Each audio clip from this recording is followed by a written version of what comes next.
સુરતના રસ્તા પર દોડી રહ્યું છે મોત। અનેક રિક્ષાઓ પાસે નથી ફિટનેસ સર્ટિફિકેટ। ફિટનેસ સર્ટિફિકેટ વગર ફરતી રિક્ષાઓ સામે આરટીઓ વિભાગે કરી છે લાલાંક। 45 થી વધુ ઓટો રિક્ષા ડિટેન કરવામાં આવી છે। 7000 થી વધુ ઓટોના ફિટનેસ ટેસ્ટ બાકી છે।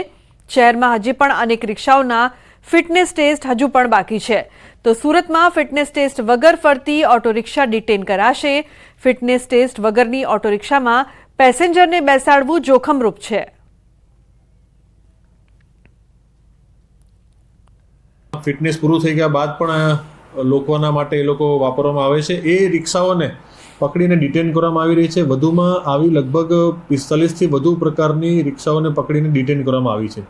છેલ્લા ઘણા દિવસથી આ પ્રક્રિયા આરટીઓ કચેરી દ્વારા હાથ ધરવામાં આવી રહી છે અને કેટલાક એવા રિક્ષાઓ છે કે જે અગાઉ એમણે ફિટનેસ કરાવી લીધું છે, પરંતુ ઘણી બધી રિક્ષાઓના ફિટનેસ હજી બાકી છે। જે પૈકી 19,000 જેટલી રિક્ષાઓના ફિટનેસ બાકી હતા। 12,000 જેટલી રિક્ષાઓ ફિટનેસ કરેલી છે, પરંતુ બાકી રહેલી રિક્ષાઓના ફિટનેસ સમયસર નહીં થાય તે તમામને ડિટેન કરવાની કાર્યવાહી હાલમાં ચાલુમાં છે। સુરતના વરાછા ઝોનમાં વિવાદ વચ્ચે કાર્યપાલક ઇજનેરની કરાઈ છે બદલી। કમલેશ વસાવાની ટ્રાફિક બીઆરટીએસ પ્રોજેક્ટમાં બદલી કરાઈ છે। ભાજપ કોર્પોરેટર અને કાર્યપાલક ઇજનેર વચ્ચે થઈ હતી તૂતુ મેમે। સતત ગેરહાજર રહેતા હોવાનો સવાલ કરતા ઇજનેર ભાગ્યા હતા। કોર્પોરેટર ધર્મેશ ભાલાળાના સવાલના જવાબ આપ્યા વગર રવાના થયા હતા કમલેશ વસાવા। તો પાર્કિંગ વિવાદને લઈને લાંબી રજા પર ઉતરી ગયા હતા કાર્યપાલક ઇજનેર। વરાછાના વિકાસ કાર્યો અવરોધાતા કોર્પોરેટર ભાલાડાએ માંગ્યો હતો જવાબ। ભાજપ કોર્પોરેટરે કમલેશ વસાવાની બદલીની માંગ કરી હતી।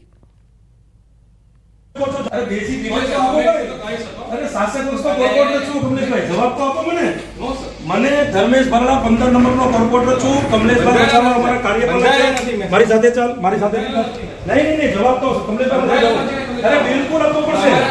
હું કઈ દાદાગીરી કરવા નથી આવ્યો, પ્રેમથી વાત કરવા આવ્યો છું। મને જવાબ મારે ખાલી એ જ જાણવું છે, રજા ક્યારે મૂકી હતી, મંજૂર થઈ છે? આ કમલેશભાઈ વસાવા જવાબ આપ્યા વગર આજે શાસક પક્ષનો કોર્પોરેટર છું, વોર્ડ નંબર 15 નો અમારા કાર્યપાલક છે કમલેશભાઈ વસાવા। જવાબ આપવા માટે હું પૂછું છું, મને જવાબ તમે આપો। તમે રજા મૂકી છે કે નથી મૂકી, મંજૂર થઈ છે કે નહીં? તો તમે જોઈ શકો છો જવાબ પણ નથી આપતા। પણ એ વાત છે, તમે રજા મૂકી, તમને રજા મળી છે કે નથી મળી? તમે કેટલા ટાઈમ આવો છો અહીંયા જોન ઉપર? તમે 3 દિવસથી જોન ઉપર કેટલો તમે બેઠા? અને હાજરી પૂરી જતા રહો છો। મારી પાસે કેટલો તમે આ જોઈ શકો, તમે કાર્યપાલક છે વરાછા ઝોનના। આજે ભાગવાની તૈયારી કરે, જવાબ નથી આપી શકતા અમને। કેટલા દિવસથી અમે પ્રશ્ન કરીએ, જવાબ નથી આપતા અમને। આવા અધિકારીઓ કોઈ કામ નથી વરાછા ઝોનની અંદર, ટાઈમ પાસ કરે છે લોકો। અધિકાર કાર્યપાલક ઇજનેર કમલેશ વસાવા આજે શાસક પક્ષનો કોર્પોરેટર છું, જવાબ આપવા માટે એની પાસે સમય નથી।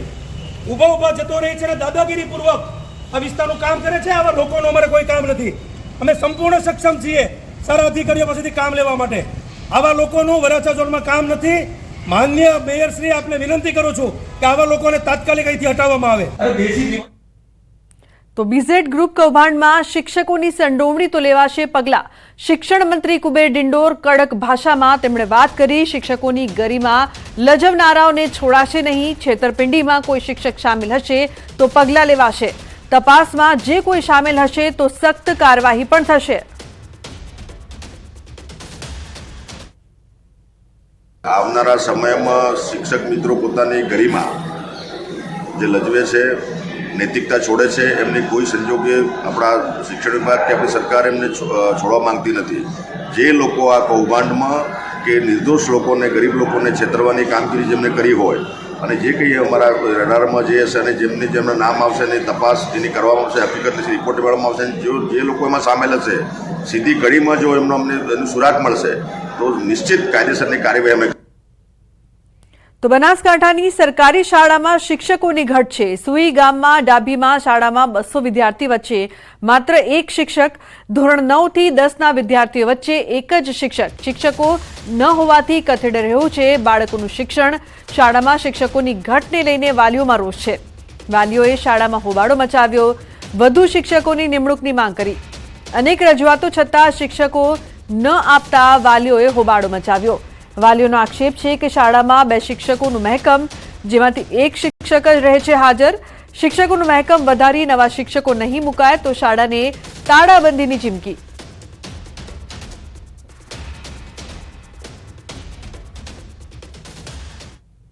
તો સુરતમાં નાપાસ વિદ્યાર્થીને પાસ કરવા મામલે નિવેદન વીએનએસજીયુના કુલપતિ કિશોરસિંહ ચાવડાનું નિવેદન સામે આવ્યું. પરીક્ષકની ભૂલના કારણે વિદ્યાર્થીને ઓછા માર્ક્સ મળ્યા. મૂલ્યાંકન આપનાર અને તૈયાર કરનારની ભૂલ છે. રેકોર્ડ જોડે કોઈ ચેડા નથી થયા. વિદ્યાર્થીને ખોટી રીતે પાસ કરવામાં આવ્યો હોય તે વાતમાં કોઈ તથ્ય નથી. તો યુનિવર્સિટી કમિટી દ્વારા કાર્યવાહી કરવામાં આવશે, જેમાં દંડ સહિતની કાર્યવાહી ઉપરાંત પરીક્ષાની કામગીરીથી દૂર રાખવા માટેનો નિર્ણય કરાશે. મહત્વનું છે કે વીટી ચોકસી લો કોલેજમાં નાપાસ થયેલા વિદ્યાર્થીના 2 માર્ક્સ વધારી પાસ કરી દેવાયા હતા.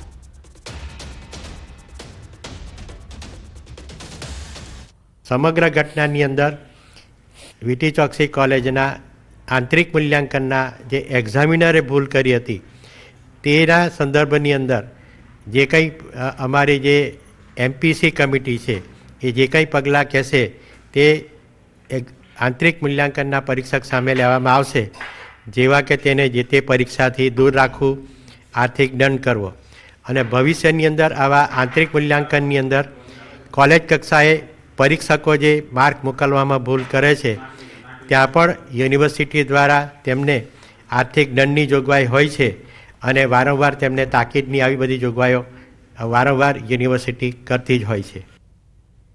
તો ભાવનગરમાં વિકાસની આંધળી લાયમાં વીજપોલ વિસરાયા. મનપાની અણઘડ કામગીરીનો વધુ એક નમૂનો સામે આવ્યો. શહેરના વિકાસ કાર્યોમાં વીજપોલ બાધા બન્યા હોય તેવું સામે આવ્યું છે. મનપાએ વીજપોલ અને ટ્રાન્સફોર્મર હટાવ્યા વગર જ રોડ બનાવવાનું શરૂ કરી દીધું. ચિત્રાથી સિત્સર વચ્ચે પહેલીવાર 5 કરોડના ખર્ચે નવો રોડ બની રહ્યો છે.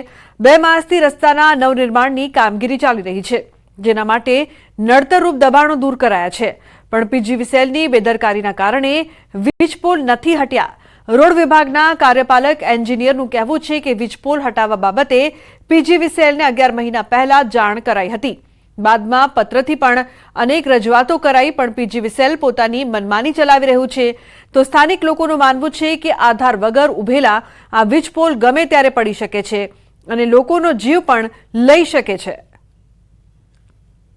અત્યારે તમે જોવો છો ઉભા રોડે ઠેઠ સુધી થાંભલા એમનામ છે, તો પીજીવીસીએલ ના થાંભલા કાઢીને પછી રોડ બનાવે તો સારું લાગે. કારણ કે અત્યારે થાંભલાના જે જેસીબી માર્યા છે તો બધા થાંભલા ધૂળ ઉપર એમનામ અટકીને ઉભા છે. કાલ સવારે અહીંથી કોઈ પણ માણસની માથે થાંભલો પડ્યો તો એનો જવાબદારી કોણ? સરકાર સ્વીકારશે, કોન્ટ્રાક્ટરો સ્વીકારશે કે પછી જે કઈ મ્યુનિસિપાલિટીના અધિકારીઓ સ્વીકારશે? ચિત્રા મસ્તરામ બાપુના મંદિર પાસેથી ચિત્રા ફિલ્ટર સુધી આ રોડ 5 કરોડના ખર્ચે બનાવવા જઈ રહ્યા છે.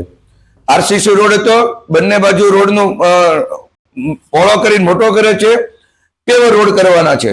પણ કહેવાનું એ રહ્યું કે ખરેખર નિયમ મુજબ પેલા ઇલેક્ટ્રિક પોલ છે એ હટાવવા જોવે. ત્યારબાદનું ત્યાં પાણીનું નેટવર્ક, ધારો કે બોતલા વિસ્તાર મારો જ વિસ્તાર આવે છે, ત્યાં પાણીની લાઈન પાથરી દેવી પડશે, ગટરની લાઈન પાથરી દેવી પડશે. અત્યારે લોકો હેરાન પરેશાન થઈ ગયા છે. આડેધડ ખોદકામ કરી નાખ્યું છે. ખાસ વાઇડનિંગના કામમાં પ્રશ્ન આવતા હોય છે ત્યારે અમે શરૂઆતથી જ તે પીજીવીસીએલ ને ડીએસએસ સ્કીમ અંતર્ગત ફોર્મેટમાં લેટર આપી દઈએ છીએ અને સર્વે પણ એમને કરાવી દઈએ છીએ કે આ અમારે રોડ વાઇડનિંગ કરવાનું છે, તમે અમને આ પોલ શિફ્ટ કરી આપો. સર, ખાસ કરી વાત કરીએ તો આ રોડ પર અનેક ટીસીઓ છે, હાઈ ટેન્શન એટલે કે 11 કેવીની લાઈનો છે. કાલ સવારે કોઈ દુર્ઘટના થશે તો જવાબદાર કોણ રહેશે? એ બાબતે જવાબદારી પીજીવીસીએલ ની રહેશે. તાપીના વાલોડ તાલુકાના કહેર ગામે સ્થાનિકોનો હોબાળો. રેલવે તંત્રની મનમાની સામે કહેરના ગ્રામજનોમાં આક્રોશ ફાટી નીકળ્યો. ફાટક નંબર 39 ગામ લોકોને જાણ કર્યા વિના બંધ કરાતા વિરોધ. ઉધના જલગાંવ તાપ્તી રેલવે લાઇન પર કહેર ગામે ફાટક નંબર 39 બંધ કરાશે તો ગામના ખેડૂતો, વિદ્યાર્થીઓને મુશ્કેલીનો સામનો કરવો પડશે, જેને લઈને ગ્રામજનોમાં રોષ ફાટી નીકળ્યો છે. ત્યારે ગ્રામજનો દ્વારા ફાટક ખુલ્લી રાખવાની માંગ કરાઈ છે. 40 નંબર પર અમારી ડેરી છે તો ત્યાં અને શિક્ષણ બાબતમાં છોકરાઓ પ્રાથમિક સ્કૂલ અમારી 40 નંબર અંડરપાસ છે ત્યાં આવેલી છે, તો છોકરાઓને પણ હેરાનગતિ થાય છે અને પબ્લિક કહેરગામનો હેરાન થાય છે. તો અમારે 39 નંબર ફાટક જ્યાં સુધી સોલ્યુશન નહીં આવે ત્યાં સુધી અમે બંધ કરવા દઈશું નહીં. આજ રોજ કહેરગામે ભેગા થયેલ કે જેમાં ફાટકની સમસ્યા માટે કે જે વસ્તુ અમારી પાસે કોઈ વૈકલ્પિક રસ્તો નથી ને